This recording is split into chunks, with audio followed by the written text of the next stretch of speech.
So now we are going to start the reasoning process unit second. जैसे जैसे दिया गया है एकदम एग्जैक्ट वैसे वैसे करेंगे। जैसे पहले सिलोगिज्म दिया गया है, कोऑर्डिनेट इनइक्वालिटीज, डायरेक्शन, डिस्टेंस, फलाने ढिमका। तो पहले हम सिलॉक्स करेंगे। Unit second, that is reasoning portion, जिसमें दिया गया पहले syllogism.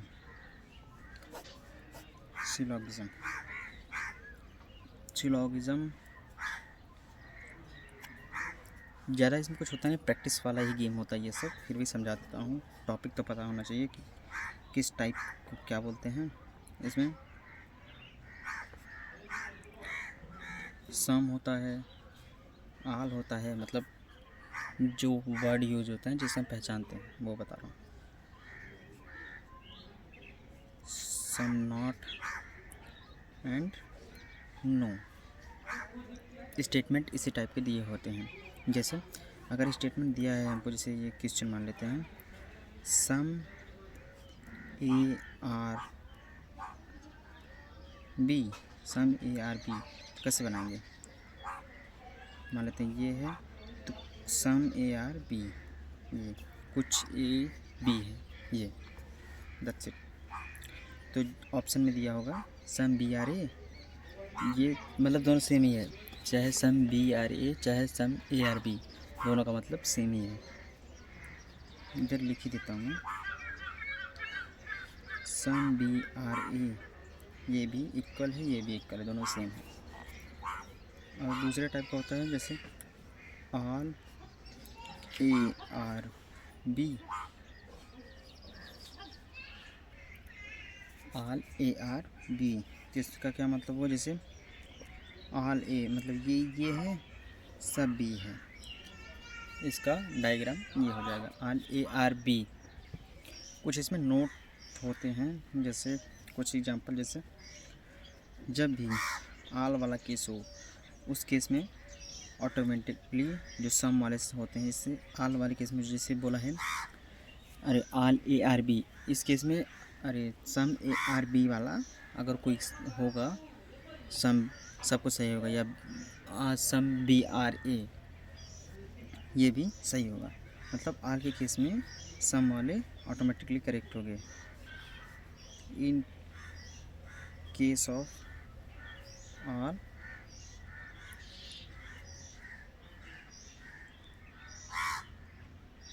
Some case shall be automatically correct। अब जैसे क्वेश्चन होता है एक नो वाला कैसे, जैसे लिखा है नो ए आर बी, इसका क्या मतलब हुआ? जैसे ये ए है, ये बी है, इन दोनों में कोई रिलेशन नहीं है, नो ए आर बी, इसका क्या मतलब हो जाएगा? उल्टा भी बोल सकते हैं, no B R A.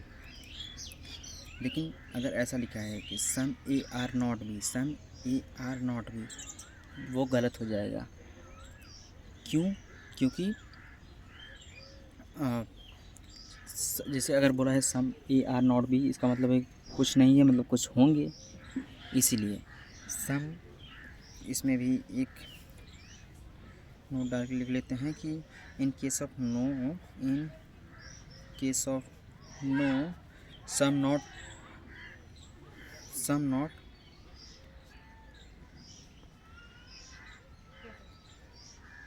shall be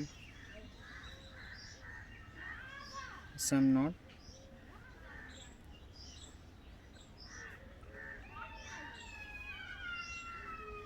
shall be automatically correct।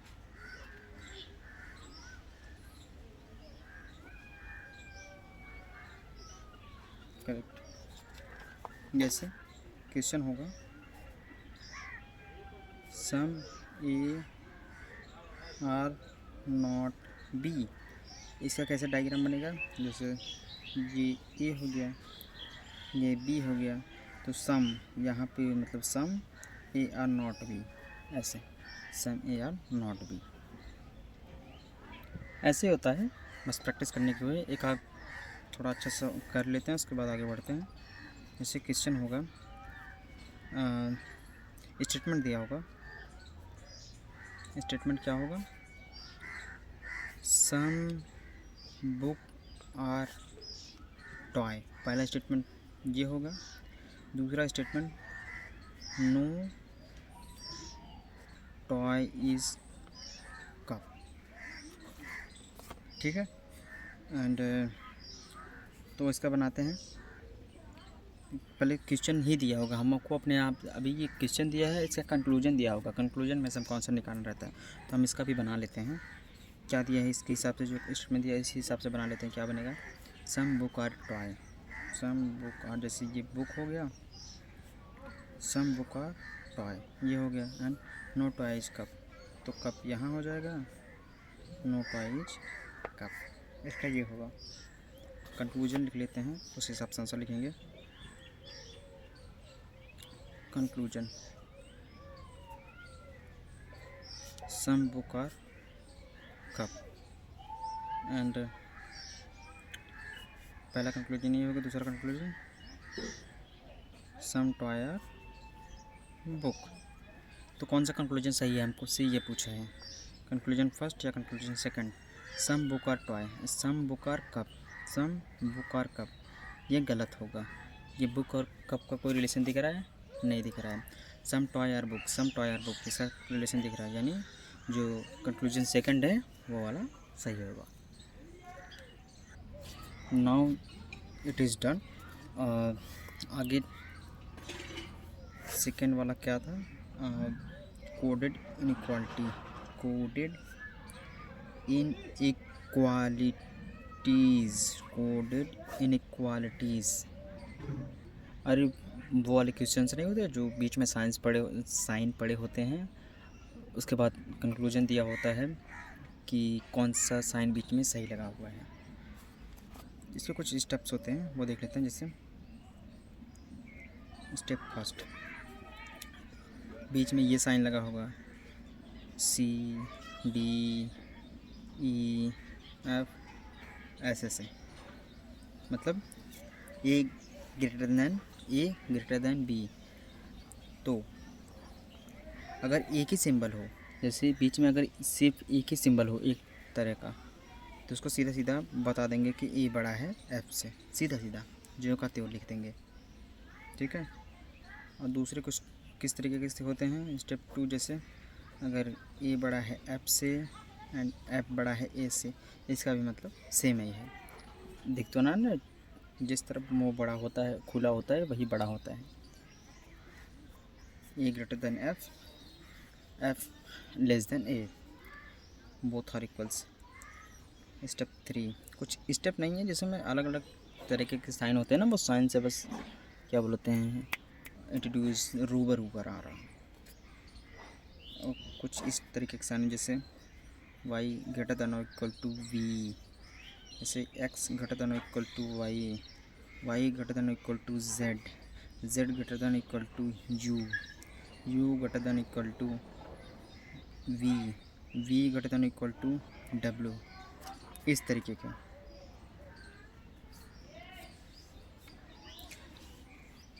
जैसे ये दिया है, इसमें अगर पूछ लिया हमको क्वेश्चन, बताओ y बड़ा है u से, या दूसरा y बराबर है u के, ठीक है। तो ऑप्शन क्वेश्चन क्या आएगा, पहला पूछ रहेगा ओनली फर्स्ट इज राइट, दूसरा पूछेगा only second is right, and third पूछेगा आइदर फर्स्ट यानी ए और B. So answer should be the third, क्योंकि बीच में देख रहे हो ना ग्रेटर देन इक्वल टू दोनों का है, यहाँ पे ग्रेटर देन इक्वल टू दोनों का साइन है, तो चाहे ये चाहे वो दोनों सही होगा। इस तरीके के स्टेप 3 हो गया। स्टेप 4 की तरफ बढ़ते हैं। स्टेप 4 ऊपर चल गया भाई। स्टेप 4 में क्या है,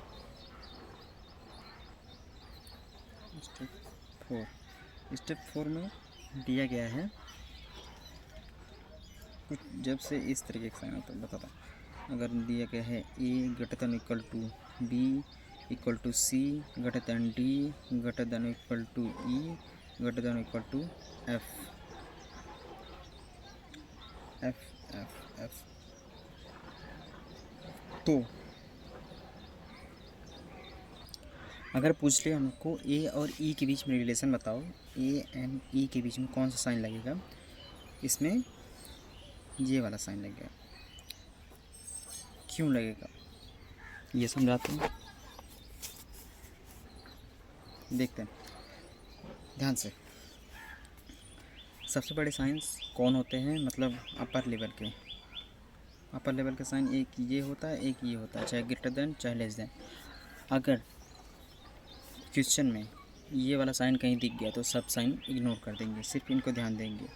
इनके बाद अगर ये नहीं है, अगर ये हैं, ये कहीं दिख गए, ये मिडिल लेवल के होते हैं तो इनको कंसीडर करेंगे। और इनके बाद इक्वल टू, सबसे लास्ट में इसको कंसीडर करेंगे इक्वल टू को, मतलब स्टेप 5।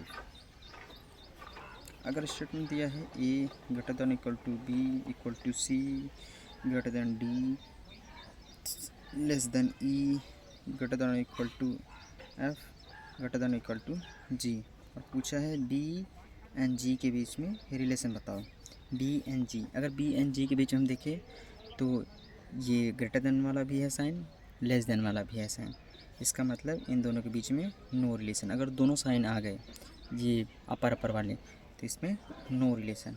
अगर मान लेते ये नहीं था, यहाँ पे इक्वल टू होता तो सीधा ग्रेटर देन का लगा देते, बी ग्रेटर देन जी, समझ रहे हो, नो रिलेशन। इनके अलावा कोई भी हो, अगर ये प्रेजेंट है तो इनके अलावा कोई भी हो उनको इग्नोर मारेंगे, ठीक है।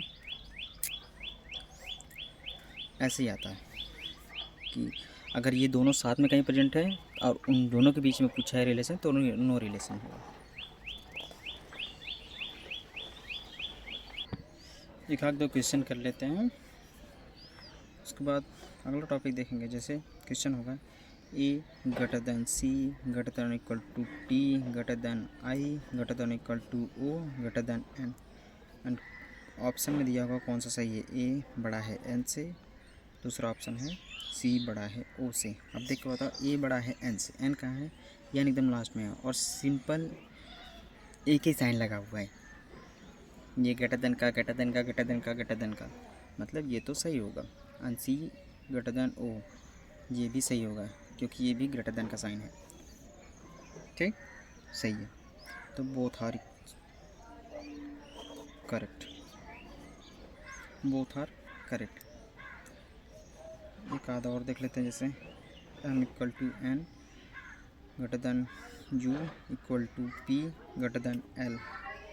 इसका पहले वाला का होगा M greater than P, second N greater than L, तो कौन सा सही होगा, एम बड़ा है पी से, एम बड़ा है पी से, तो ये तो सही है। अगर साइन देख रहे हो आप तो एम बड़ा है पी से, एन बड़ा है एल से, एन बड़ा है एल से, एन बड़ा है एल से। अरे नहीं यार,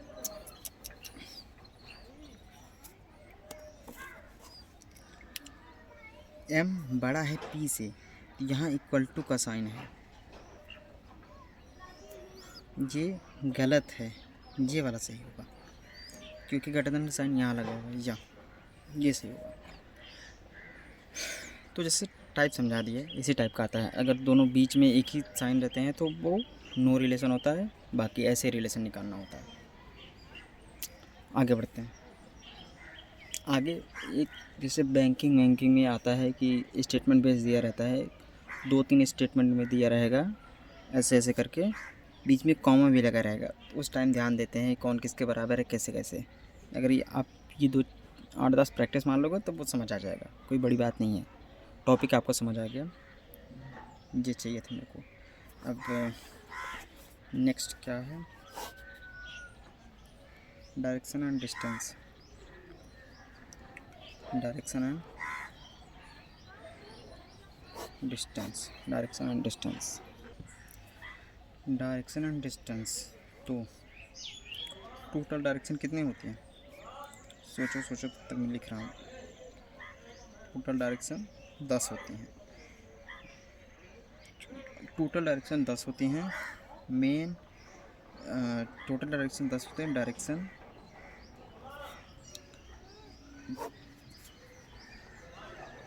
वैसे अगर बात करें तो 8 ही होती हैं। मेन 4 होती हैं एंड सब डायरेक्शन 4 होती हैं। टोटल डायरेक्शन 8, टोटल डायरेक्शन 8 होती हैं। अगर डायरेक्शन की बात की जाए तो वो 8 होती हैं। मतलब मेनली कोई पूछे तो 8 ही बताओ, छोड़ो। 8 होती हैं, जिसमें 4 मेन होती है एंड 4 सब होती हैं, मतलब सब डायरेक्शन। मेन डायरेक्शन कौन कौन सी होती हैं वो एक बार लिख लेते हैं। मेन डायरेक्शन होती है एक नॉर्थ ईस्ट, नॉर्थ, अरे भाई नाउन थोड़ी ना लिखना है, north east south west. And sub direction कितनी होती है? सब डायरेक्शन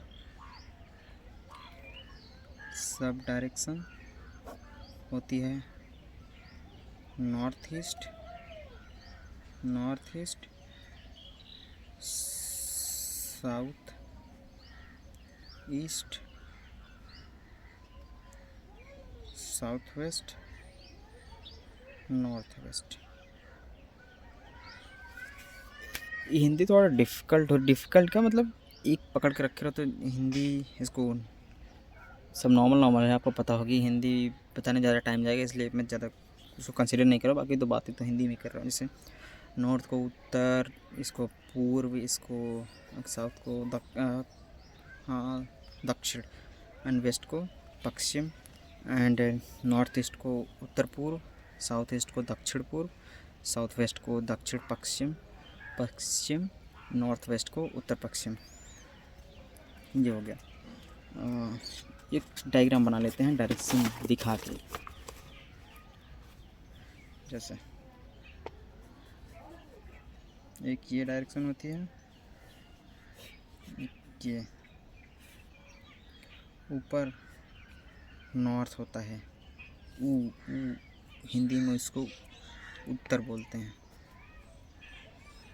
नीचे साउथ होता है। मैप देखा होगा ना, मैप से ही पता लगता है साउथ नीचे है। वैसे डायरेक्ट नीचे साउथ हो जाता है, ऐसे पकड़ लेते हैं। राइट साइड में ईस्ट होता है, लेफ्ट साइड में वेस्ट होता है। जो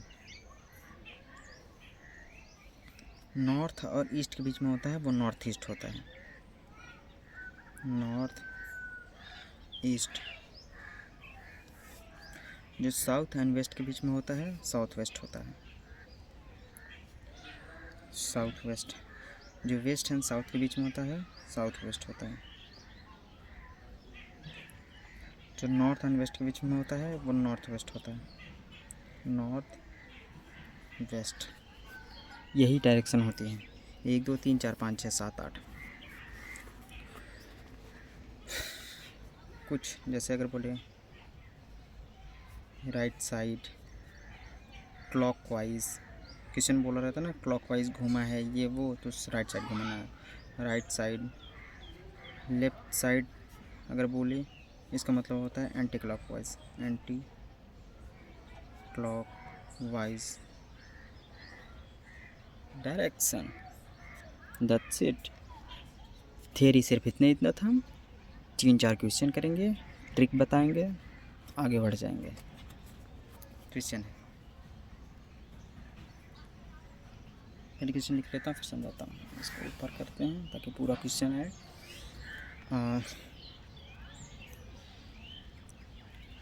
if A is if A is to south B, if A is to south B and C is to the east of B,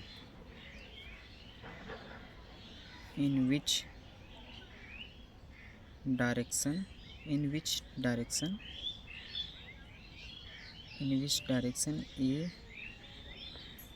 with respect to C. If A is to south, जैसे अभी starting में ना ये diagram सामने रहना चाहिए, north south east west, समझ आएगा अच्छे से। If A is to south of B, if south कहाँ है, नीचे है, साउथ ऑफ B मतलब B यहाँ होगा, इसके नीचे A होगा कहीं यहीं पे कहीं। If A is south of B and C is to the east of B, right side में ईस्ट होता है मतलब C यहाँ कहीं होगा। In which direction A with respect to C, मतलब A और C के बीच में कौन सी डायरेक्शन है विथ रिस्पेक्ट टू C की रिस्पेक्ट पूछा है तो यहाँ पे ऐसे कर लेंगे। तो ये है, जैसे देखो ये नॉर्थ साउथ ईस्ट वेस्ट, तो साउथ वेस्ट। ए के बारे में पूछे ना, सी के रिस्पेक्ट में ए को, तो साउथ वेस्ट। आई होप हम क्लियर। ये एक थोड़ा जिसमें नंबरिंग हो वो देखते हैं, किलोमीटर टाइप का क्वेश्चन है।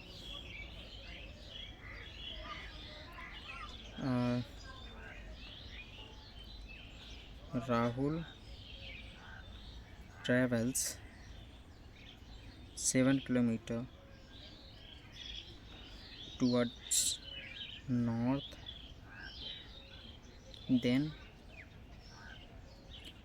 he turns to his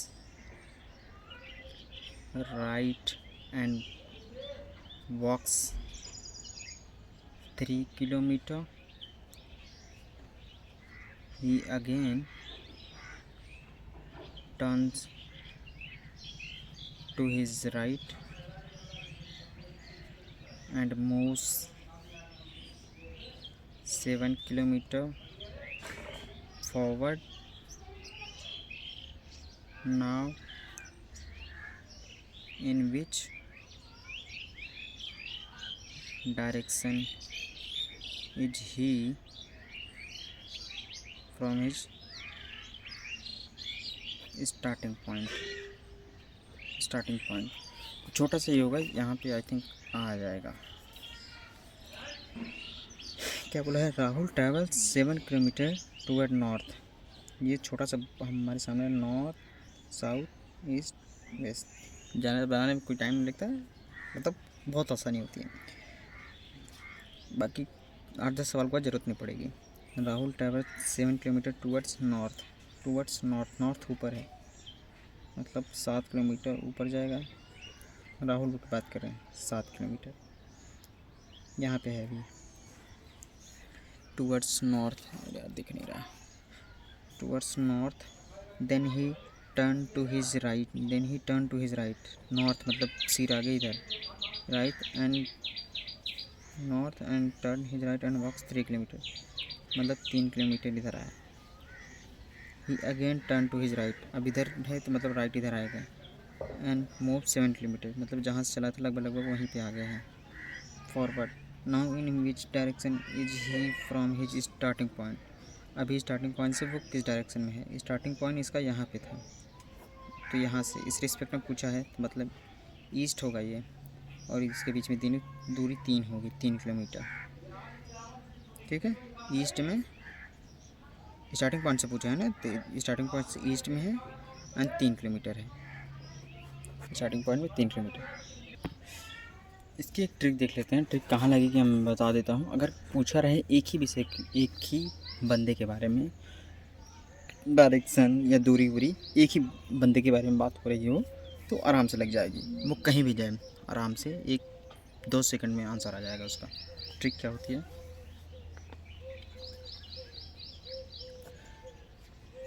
north को साउथ से घटाना है, ईस्ट को वेस्ट से घटाना। नॉर्थ साउथ ईस्ट को वेस्ट, इसको याद रखो।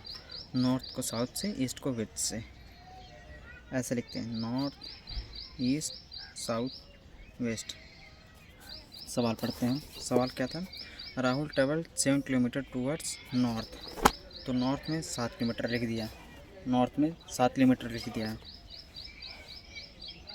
Then he turns his right, अगर नॉर्थ से राइट घूमेगा, यहाँ से नॉर्थ से राइट घूमेगा तो ईस्ट में आ जाएगा, मान ईस्ट में इसको 3 किलोमीटर जाना है, ईस्ट में 3 kilometre. Then again he turn his right, अगर ईस्ट में है तो राइट आएगा साउथ में, 3 किलोमीटर। एंड फिर अगेन मूव किया है राइट, अगेन मूव करेगा तो वेस्ट में जाएगा, वेस्ट में 7 किलोमीटर। तो क्या करना है, नॉर्थ को साउथ से घटाना है, नॉर्थ को साउथ से घटाना है, नॉर्थ को साउथ से घटाना है। अरे यार यहाँ पे 7 लिखना था, यहाँ पे कुछ है ही नहीं। नॉर्थ को साउथ से घटाना मतलब 7 को 7 घटा देंगे तो ईस्ट में 3 किलोमीटर बचा। हमारा आंसर भी क्या आया था, ईस्ट में 3 kilometre. As simple as that, ये आ गया। तो सब लगभग सेम इसी में होंगे। एक होता है जो घड़ी वाला सवाल होता है, क्लॉकवाइज एंटी क्लॉकवाइज कैसे घूमा जाता है, वो देख लेते हैं। उस टाइप का टफ होता है, कोई बात नहीं, हो सकता आ जाए। एक कर लेते हैं, क्वेश्चन लिखते हैं। ए A man is facing north. He rotates 180 degree in the clockwise direction, and then 45 degree in the same direction, and 270 degree in anti-clockwise direction. Again he turns 135 degree clockwise direction,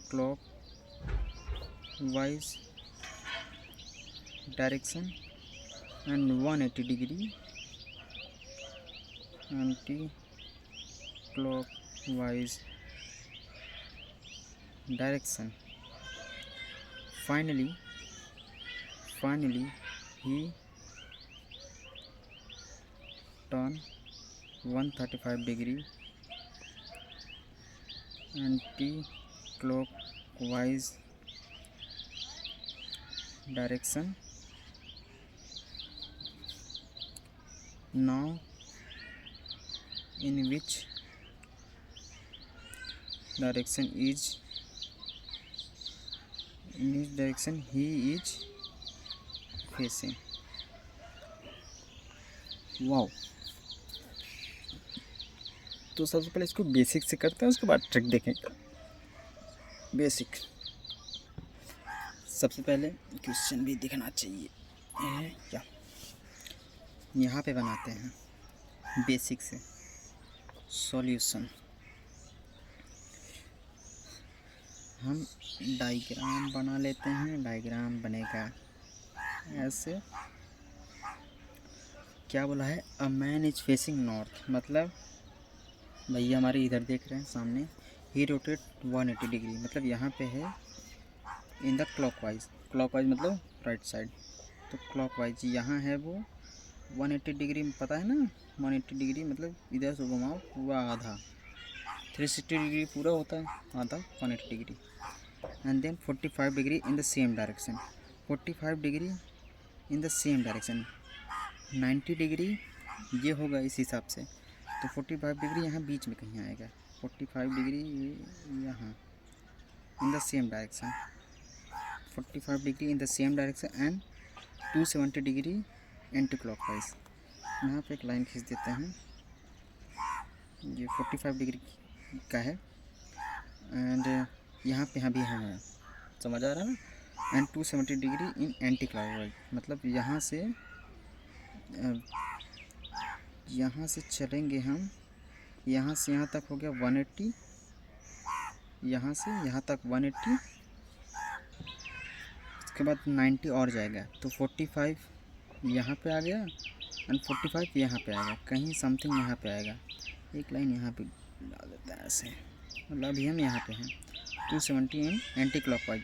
again he turn 135 degree 135 clockwise direction, 135 clockwise direction, मतलब यहाँ पे हैं अभी हमको 135 जाना है, 135, ठीक है। तो 45 यहाँ पे हो गया,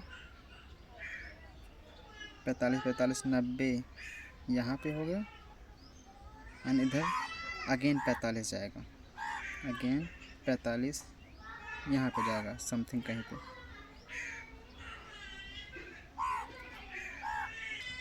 ये 45 वाला ही तो है, यहाँ आ गया। अभी हम यहाँ पे हैं 45, मतलब 135 यहाँ पहुँच गए एंड 180 डिग्री एंटी क्लॉकवाइज। यहाँ से 180 डिग्री जाना है, यहाँ से 180 डिग्री हमको जाना है एंटी क्लॉकवाइज, मतलब पीछे घूमना है। मतलब यहाँ से हम हैं अभी यहाँ पे, यहाँ से हमको 180 डिग्री एंटी क्लॉकवाइज जाना है, यहाँ से पूरा घुमाएंगे, यहाँ आ जाएंगे, 180 डिग्री हो गया। एंड फिर बोला क्या है 180 डिग्री, चाचा क्या चच्चा, तो sorry for the disturbance.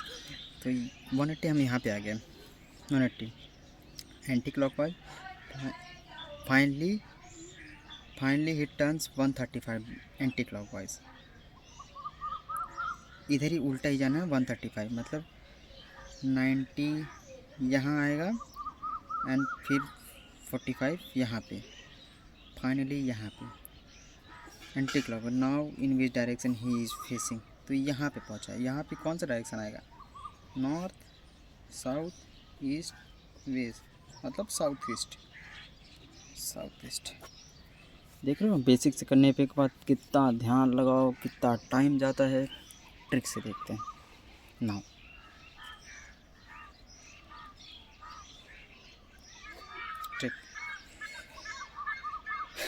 Trick का होता है कि जो क्लॉकवाइज जितना घुमा है एक तरफ ले लो, एंटी क्लॉकवाइज एक तरफ ले लो, दोनों का डिफरेंस आएगा एंड जिसमें ज़्यादा होगा वही सीधा एक ही घुमा देंगे। मतलब जैसे क्लॉकवाइज में लिख लिया, मान लीजिए क्लॉकवाइज में 350 आ गया, एंटी क्लॉकवाइज में 550 आ गया, तो जो एक्स्ट्रा होएगा 250 जो एक्स्ट्रा होएगा एंटी क्लॉकवाइज में ज़्यादा होएगा, तो एंटी क्लॉकवाइज घुमाएंगे जितना आएगा उतना। समझ रहे हो? बताता यही सवाल को बताता हूँ। क्लॉकवाइज लिख लेते हैं, एंटी क्लॉकवाइज लिख लेते हैं। क्या बोला है,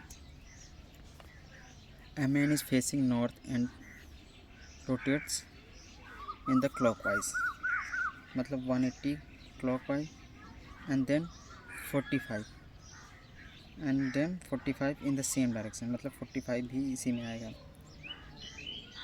and same direction में 270 भी and then and in the same direction and अच्छा 270 इन एंटी क्लॉकवाइज, मतलब 270 दूसरे में आएगा anti clockwise, 270 anti clockwise, 270 in the anti clockwise.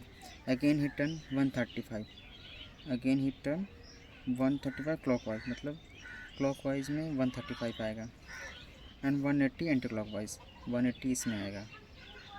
Finally he turn 135 anti clockwise and 135 anti clockwise. तो अभी कहाँ पे है, सीधे सीधे लिख लिया। हमको इसमें से डिफरेंस निकालना है, तो मतलब ये जो 135 है 135 से हट जाएगा, 180 से, मतलब ये जो 270 है 270 में से 45 घटेगा, मतलब 225 आएगा। 225 anti clockwise north south, anti clockwise में ज़्यादा था तो यहाँ पे एक बना लेते हैं, ठीक है। एंटी क्लॉकवाइज यहाँ पे नॉर्थ फेस कर रहा था, ठीक है। यहाँ से 225 जाएंगे, यहाँ 180 में 45 जाएंगे, 225, तो यहाँ पे साउथ ईस्ट। समझ रहे हो ना भाई, आसानी से हुआ कि नहीं? जस्ट 40 या 50 सेकंड्स लगे होंगे ये समझाने में, लगा बस फटाफट लिखो, इस वक्त काट कर सीधा देख लो कहाँ पहुँच रहा है। हो गया, अभी हमारा डायरेक्शन एंड डिस्टेंस हो गया, एंड अभी हमको ऑर्डर एंड रैंकिंग करना है। नेक्स्ट टॉपिक होगा, इसमें तो लिखा है कि ऑर्डर एंड रैंकिंग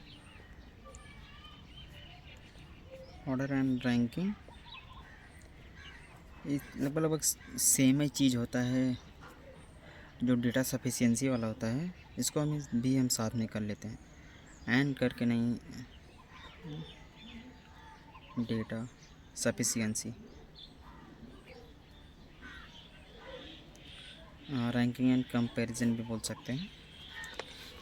ये दोनों साथ में कर लेते हैं, क्योंकि इसको करने के बाद फिर इस पर आना पड़ेगा, सेम ही चीज़ होता है लगभग।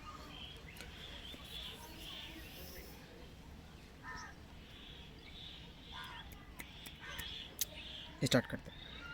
तो ये जैसे एक सिटिंग अरेंजमेंट वाला होता है, एक पज़ल वाला होता है कि ऊपर से नीचे ऑर्डर क्या है, रैंक क्या है।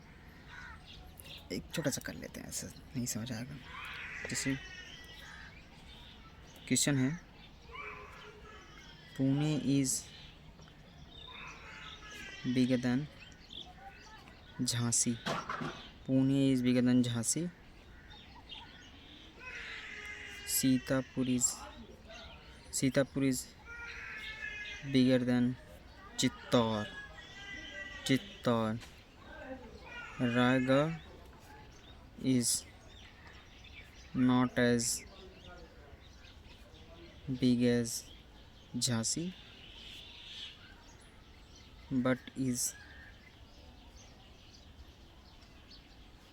bigger than Sitapur, which is the smallest, ठीक है। Pune is bigger than Jhansi, Pune is bigger than Jhansi, Pune is bigger than Jhansi, Sitapur is bigger than Chittor, Sitapur is bigger than Chittor, तो इधर साइड में Sitapur is bigger than Chittor, Sitapur is bigger than Chittor, Raigarh is not as big as Jhansi, Raipur जो है वो झांसी से बड़ा नहीं है, but is bigger than Sitapur, Raipur is not bigger as Jhansi but bigger than Sitapur, Jhansi से बड़ा नहीं है लेकिन सीतापुर से बड़ा है। अच्छा, ये हो तो गया। यहाँ पे झांसी के बाद रायगढ़ आएगा, रायगढ़ के बाद सीतापुर, चित्तौड़, 5 ही तो है। That's it. सबसे छोटा कौन सा है? सी यानी चित्तौड़, सबसे छोटा चित्तौड़, यही होता है। अगर थोड़ा अच्छा कर लेते हैं, ये तो सिंपल था समझाने के लिए। रैंकिंग निकालते हुए जब ऊपर से नीचे से सवाल आता है तो रैंकिंग निकालते वक्त एक छोटा सा फार्मूला याद रखते हैं। रैंकिंग वाला टोटल इक्वल टू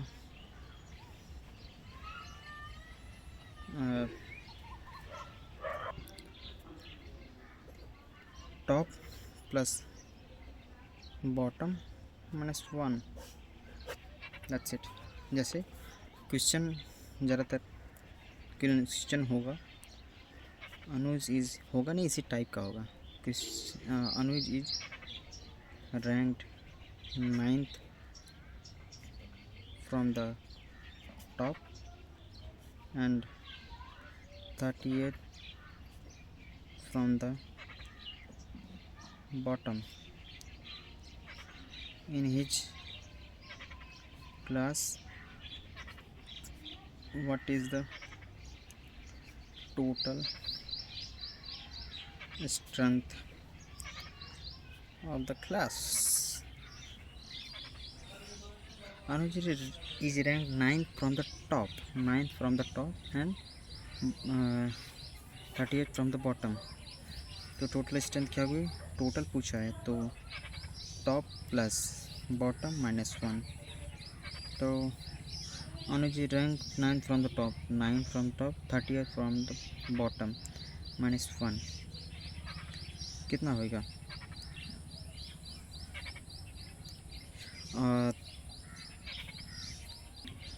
38 प्लस 10 हो जाएगा, 38 प्लस 10 हो जाएगा 48, एक कम कर देंगे 47, 47 में से एक घटा देंगे 46, 46.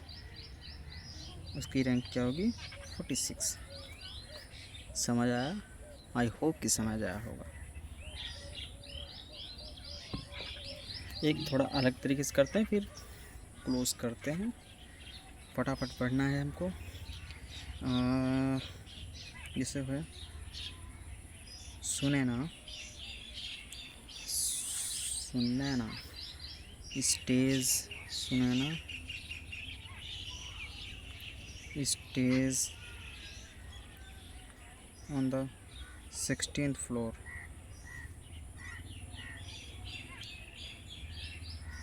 from the bottom of a 28th floor building. 28th floor building. What is the position of her floor from the top? है सवाल उसी टाइप का, बस थोड़ा घुमा दिया है. Sunaina stage on the top on the 16th floor, stay on the 16th floor from the bottom, 16th floor from the bottom. तो अभी तक क्या पढ़ा? Total top plus bottom -1, 16 top plus bottom -1. ठीक है. हाँ, Sunaina on the 16th floor from the bottom, 28th floor building, मतलब total building है 28th फ्लोर की. एंड जिसमें Sunaina stage on the 16th floor from the bottom, bottom से वो खड़ी है 15 पे, 16 पे यार.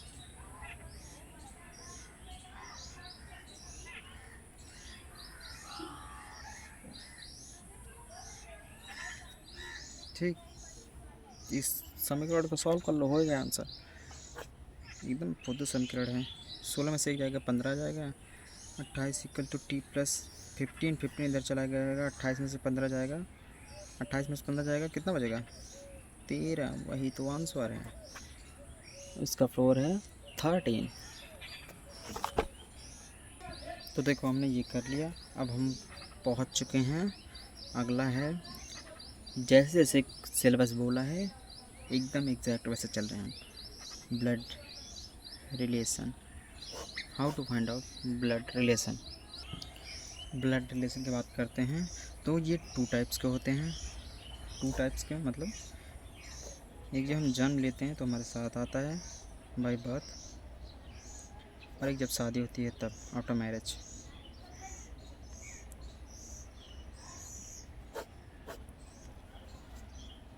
ठीक है. जैसे रिलेशन मतलब हस्बैंड वाइफ सिस्टर ब्रदर फलाना ढिमका, यही सब. तो जैसे अगर कैसे कैसे तरफ आते हैं ऐसे लिख लेते हैं. जैसे हस्बैंड और वाइफ को हम कैसे इंडिकेट करेंगे? Husband and wife, husband and wife, एक होगा मेल, एक होगी फीमेल. मेल के ऊपर प्लस, फीमेल के ऊपर माइनस. अगर सिस्टर एंड ब्रदर है उनको कैसे इंडिकेट करेंगे, तो एक मेल होगा, मेल है एक लाइन बीच में, सिस्टर एंड ब्रदर को ऐसे इंडिकेट करेंगे। अगर जनरेशनल गैप होगा बीच में तो कैसे इंडिकेट करेंगे, ये जनरेशनल गैप को नीचे लगाएंगे ऐसे, generational gap.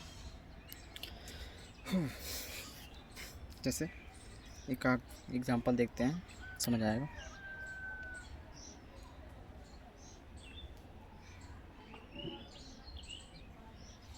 A apostrophe is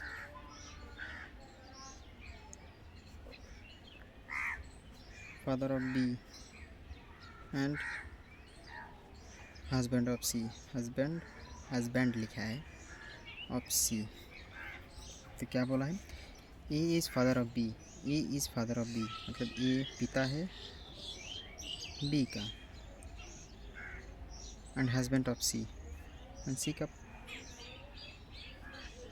that's it, ये बनेगा रिलेशन।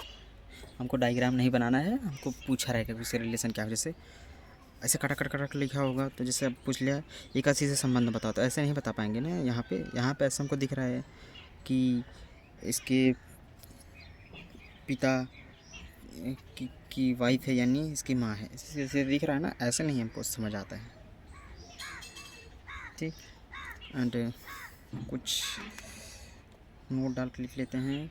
जैसे कहीं पे अगर एंड लिखा है या बट लिखा है तो ये फर्स्ट पर्सन को इंडिकेट करते हैं, फर्स्ट पर्सन इंडिकेट। क्या मतलब हुआ इसको बताता हूँ। अगर हु या हुम लिखा है तो ये सेकंड पर्सन को इंडिकेट करता है, सेकंड पर्सन इंडिकेट। बहुत बड़े बड़े आते हैं ये सब, इसलिए बट कहाँ पे है, हु किसके लिए बोला है। जैसे लिखा हो A who is father of B, तो किसके लिए है, उसमें दो जन होंगे, जो दूसरा वाला होगा उसके लिए होगा।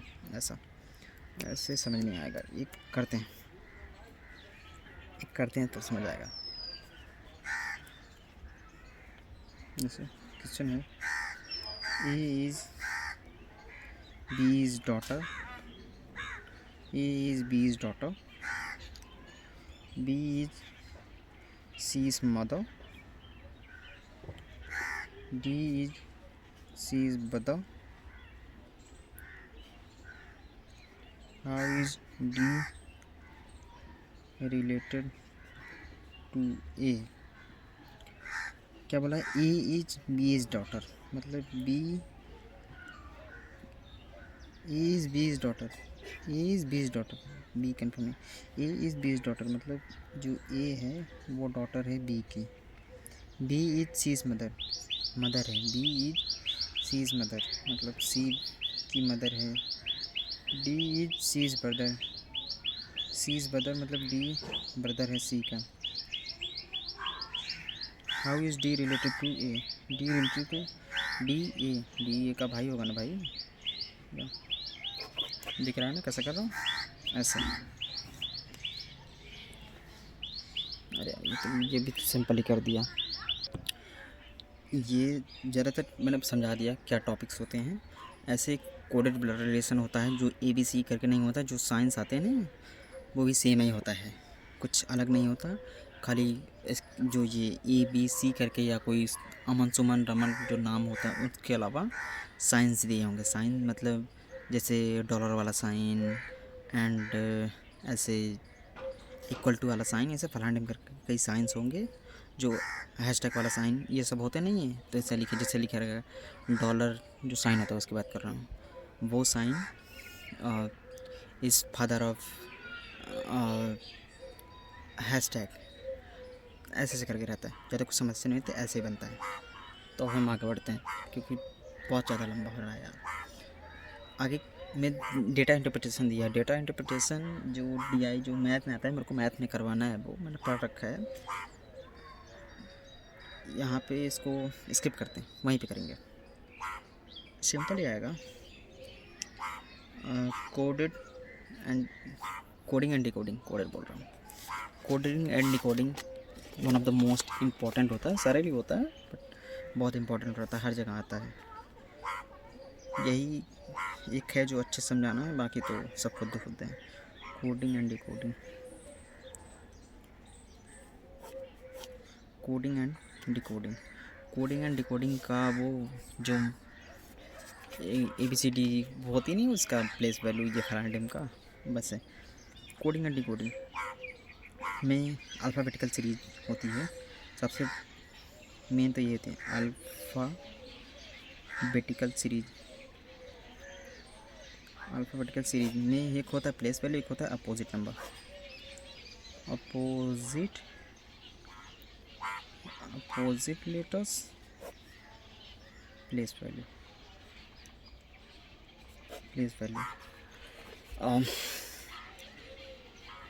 पहले लिख लेता हूँ फिर फटाफट समझा दूँगा। ABCD EFG HIJ KL MN OP Q R S T U V W X Y Z, A B C D E F G H I J K L M N O P Q R S T U V W X Y Z। हो गया 1 2 3 4 5 6 7 8 9 10 11 12 13 14 15 16 17 18 19 20 21 22 23 24 25 26। Place value I hope कि याद होगा आपको, नहीं याद हो कई सारे ट्रिक कई जन बता रखी है, मैंने भी किसी की ट्रिक से याद की है। ऐसे नहीं है कि ABCD पूरा लिखने लगो, आपको पता होना चाहिए। मैंने 3-4 जन की पढ़ी है, मेरे को एक साहिल सर करके हैं, उनकी अच्छी लगी तो कोशिश करता हूँ कि एक्सप्लेन कर दूँ आपको भी हो सकता है समझ आए। जैसे 5 तक तो हमको याद ही होता है, ABCDE तक तो हमको याद ही होता है। कोई पूछ ले E का क्या हुआ 5, D का क्या हुआ 4, B का क्या हुआ 2, C का क्या हुआ 3, इतना तो याद ही रहता है। F का मतलब फिक्स 6। G अभी G7 सबमिट हुई थी कुछ दिन पहले, अभी तो 20 आ गया है, लेकिन G7 सबमिट से याद रख सकते हैं। G7 H 8 की तरह दिखता है इसलिए 8। I know Jammu and Kashmir में 10-11 हमले रोज़ होते रहते हैं, जम्मू एंड कश्मीर 10-11। लव आजकल लव अंडर 12 हो जा रहा है, मेरा तेरा N14 किसी को बुलाते हैं तो कैसे बोलते हैं O 15, पी बोला मैं 16। अभी क्वीन हमारी 17 की है, राजा हमारा 18 का है। ST SC ST में 19-20 का फ़र्क है, SC एंड ST में 19-20 का फ़र्क है, 19-20।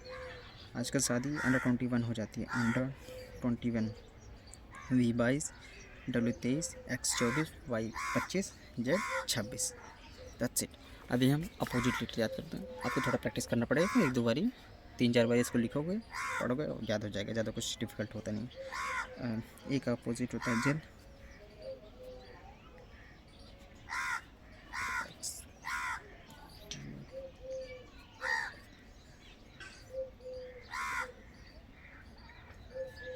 GS, R, J का Q, K का P, L का O, M का N।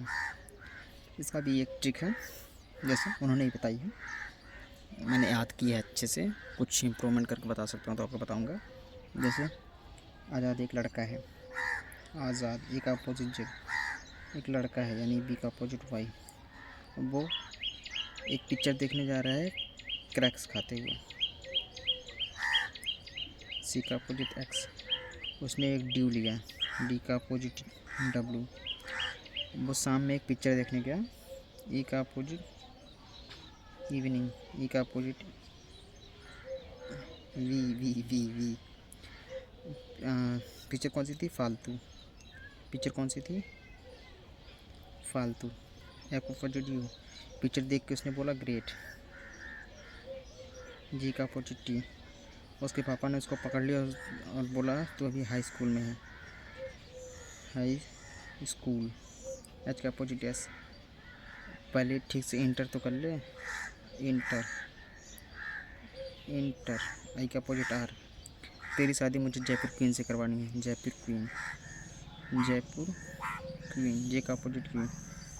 उसके लिए उसने कुर्ता पजामा सिलवाया।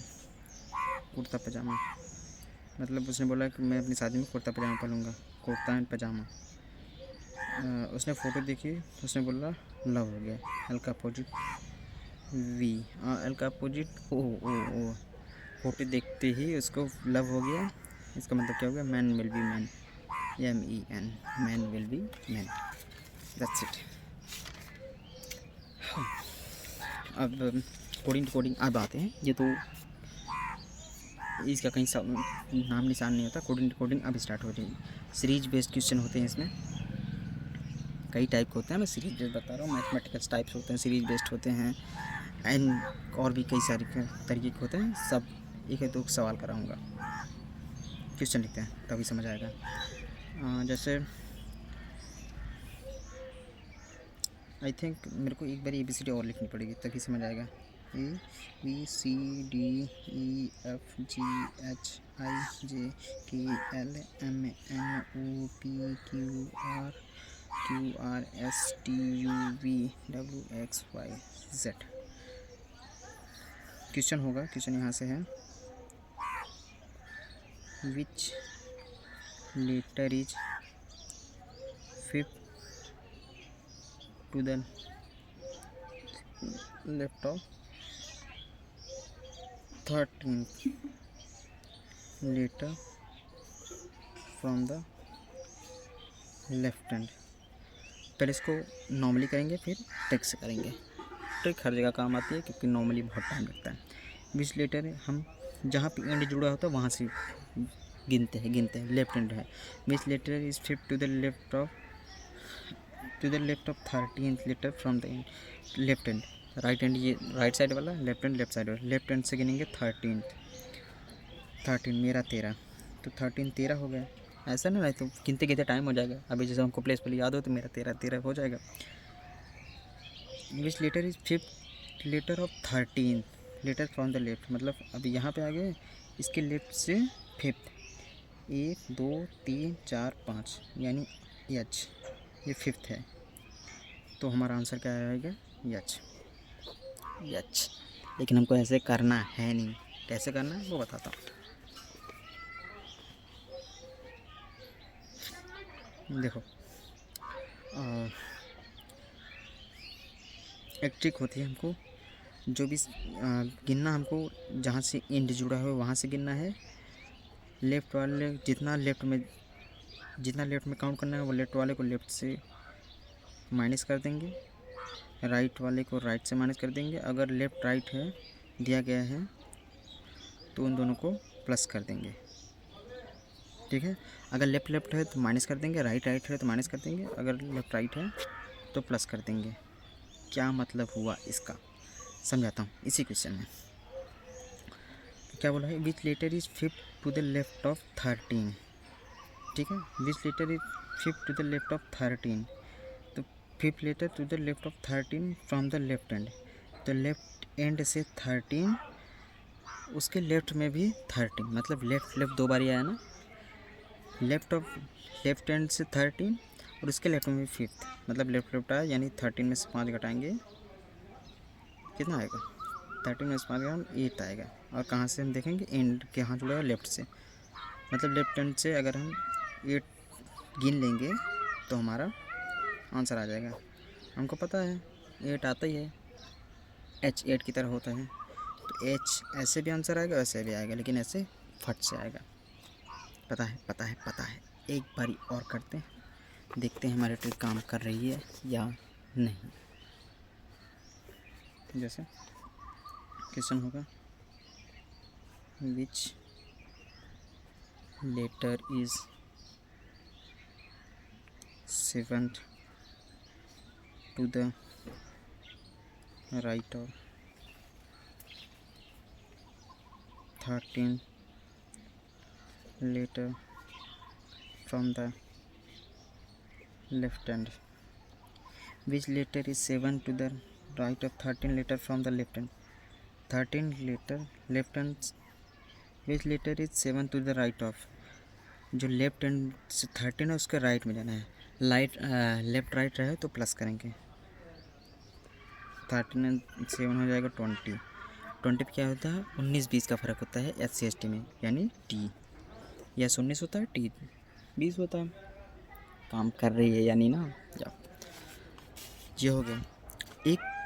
ये टाइप ख़त्म हो गया. एक टाइप होता है ना जो पूछते हैं ना कि अपवर्ड बोलता हूँ कि जो आगे पीछे जो दोनों काउंट जो पेयरिंग होती है, जो पेयर बनाते हैं कि जैसे लिखा है, मान लीजिए कोई वर्ड लिखा है जैसे लर्निंग लिखा हुआ है, इसमें बोलेगा कि अरे both side upward and downward count करो और बताओ कितना पेयर बनता है. नहीं समझा? एक करता हूँ कहीं कहीं आ जाता है, ये भी इसी में आता है. How many such pair of letters are there in word tribunal? Each of which has as many letters between them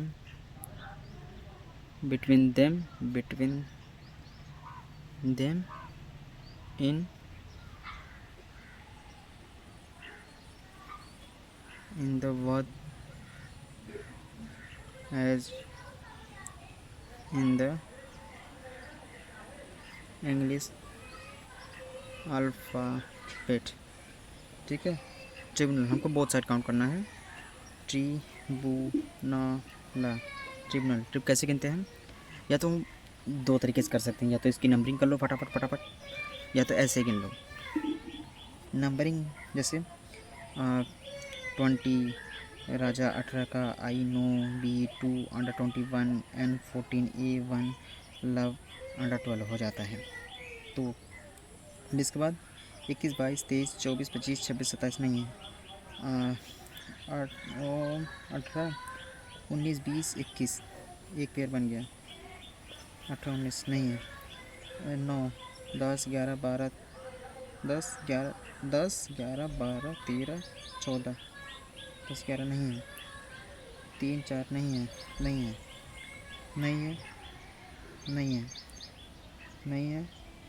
15 16 17 18 दूसरा पेयर बन गया. 2 1 2 3 4 5 6 नहीं है. 12 13 14 तीसरा पेयर बन गया. 15 16 17 18 चौथा पेयर बन गया. 19 देख रहे हो कितना पेयर बन गया? 4 पेयर. ऐसे भी गिन सकते हैं नंबरिंग करके फटाफट दिख जाता है कि नंबरिंग वाला. या तो ऐसे गिन सकते जैसे STUVWXYZ नहीं है. अरे STUV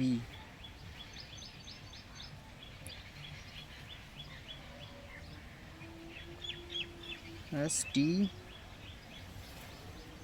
19 20 21. इधर देखो RSTU इधर से भी बन गया है. पीछे भी देख लें RS नहीं बन रहा है. दोनों सर ऐसे ही काम करना है, मतलब एक पढ़ते जो आगे अगर बीच में कहीं पेयरिंग दिख रही है तो बना दो. जैसे बनाया मैंने दोनों तरीके से ऐसे बनता है. तो ये हो गया. एक दूसरे टाइप का होता है वो कोडिंग डिकोडिंग जो बताता हूँ कैसे. जैसे लिखा है if mouse is coded PNUFT and then how will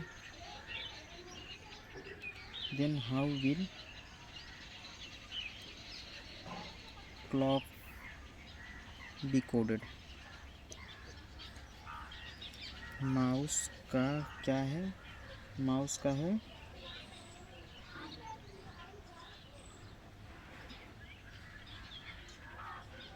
PNUFT। तो हमको क्लॉक का बताना है, तो सीधे सीधे इस सबको करते टाइम सबसे पहले क्या करना है, हमको सीधा सीधा पहले नंबरिंग करनी थी, प्लेस वैल्यू। मेरा 13, O 15, under 21, SC ST 19, E का 5, P का O 15, P 16 and 14, under 21, F का होएगा फिक्स 6, T का होएगा 20। तो देखो जैसे इधर देखो ऐसे +1 ये सीधा ये +1 फिक्स 6 +1, इसका भी ऐसा होगा, इधर +1, 3 में एक जोड़ेंगे D आएगा इधर, इधर L में 12, 13 किसका होता है, मेरा 13, M इधर M हो जाएगा, वो सीधा सीधा उतरेगा, C इधर जाएगा, K इधर आ जाएगा, K L C D M D O L D। समझ आना मैं क्या कहना चाह रहा हूँ, ऐसे ऐसे ऐसे ऐसे, मतलब ऐसे जैसे नंबरिंग करते हैं हमको दिख जाएगा सीधा ही। तो स्टार्ट करते हैं, ये हो गया। अभी नेक्स्ट वाले में आगे अगर हम देखें तो डिडक्टिव लॉजिक लिखा है, वो फिगर वाला है, तो मैं सोच रहा हूँ एक बार ये सब कन्फर्म ख़त्म कर लूँ वो बता दूँगा। डेटा सफिशिएंसी वाला मैंने बता दिया था, उसके साथ ही किया था मैंने। सीरीज कंप्लीशन एक है एंड पजल, पैटर्न कंप्लीशन वही, सीरीज कंप्लीशन एंड पजल, ये दोनों करके ख़त्म करते हैं। बैकग्राउंड म्यूजिक थोड़ा अवॉइड करो, बारिश हो रही है, मैं कब से वेट कर रहा हूँ बंद हो जाए, बंद हो नहीं रही है। चले 10 मिनट का बचा हुआ है और, तो इसके लिए मैं वेट नहीं करना चाहता। तो आगे क्या है, सीरीज कंप्लीशन और ये नंबर सीरीज वाला जो होता है कि जैसे 5 लिखा है, 20 लिखा है, 40 लिखा है, 50 लिखा है, तो हमको पता करना है कि इस बीच में पैटर्न क्या होगा और इसके अकॉर्डिंग अगला नंबर क्या होगा। जैसे इसमें क्या बोलते हैं, सीरीज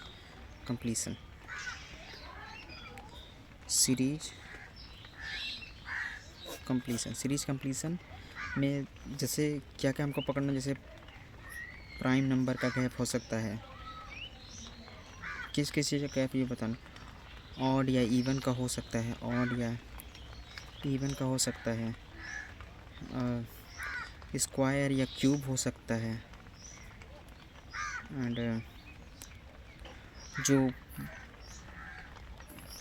इसी तरीके के शो हो सकते हैं। एंड अगर इंक्रीजिंग ऑर्डर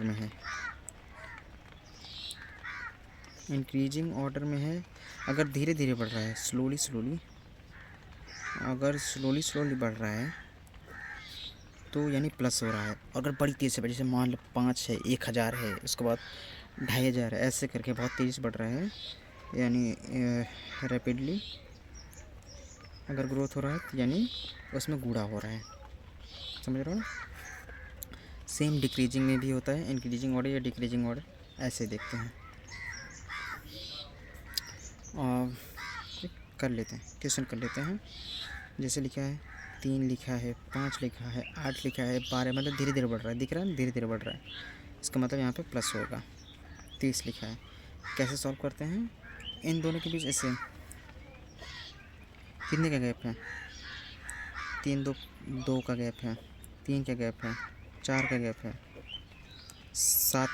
5 का गैप है, इधर 6 का गैप होगा, 2 3 4 5 6, इधर 6 का गैप होगा, 23 होगा,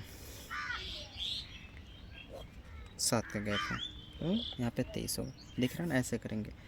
एक दूसरा देख लेते हैं, जैसे अगर होगा 5 होएगा, 16 होएगा, 29 होएगा, 46 होएगा, 65 होएगा, 88 होएगा, तो अगला नंबर क्या होगा, ऐसे होगा। तो इसके बीच में 11 का गैप है, 13 का गैप है, 17 का गैप है, 19 का गैप है, 23 का गैप है, 11 13 17 19, तो यहाँ पे 29 का गैप हो जाएगा, यानी 130 117 आएगा। ऐसे ही हमको देखना है। सीटिंग अरेंजमेंट दिया नहीं है, सीटिंग अरेंजमेंट सिलेबस में लिखा नहीं है, लेकिन जो पजल वाला आता है वो उसी से अटैच होके आता है, इसलिए मैं इसको एक्स्ट्रा एक में बता दे रहा हूँ। सीटिंग अरेंजमेंट वाला ये हो गया। इसको ऐसे क्या बोलते हैं, प्रैक्टिस करोगे हो जाएगा। बहुत तेज़ बारिश हो रही है बाहर में, कोई ना, अवॉइड द बैकग्राउंड म्यूजिक। तो एक लीनियर वाला होता है, मतलब लाइन वाला, और एक सर्कुलर होता है। ज़्यादा टफ नहीं बताऊंगा, जो बैंकिंग में आता है जैसे POU लेवल में, सिंपल वाले में ही बताऊंगा। राइट पता ही है, राइट साइड वाला, लेफ़्ट साइड वाला। जैसे लीनियर में ऐसे बोलेगा, ऐसे सीधा है। लीनियर में हमको ऐसे ऐसे करके बनाना है, ऊपर या नीचे ऐसे देखना है। एक क्वेश्चन कर ले क्या। और सर्कुलर में ऐसा करके बोलेगा 8 आदमी बैठे हैं, तो 1 2 3 4 5 6 7 8 ऐसे। अगर अंदर देख रहे होंगे तो राइट इधर हो जाएगा, अगर बाहर देख रहे होंगे तो राइट इधर हो जाएगा। समझ रहे हो ना? समझ रहे हो। जैसे कुछ टॉपिक अगर इसमें हु या विच दिया है तो ये सेकंड पर्सन के लिए होता है, सेकंड पर्सन को इंडिकेट करता है। एंड अगर एंड दिया है या बट दिया है तो वो फर्स्ट पर्सन को इंडिकेट करता है। हमने ये पढ़ा भी है, फिर भी बता दे रहा हूँ क्योंकि यहाँ पे भी काम आता है। मेरे हिसाब से कर लेना चाहिए, फटाफट क्लियर हो जाएगा। करूँ कि नहीं करूँ, टाइम हो जाएगा। आवाज़ भी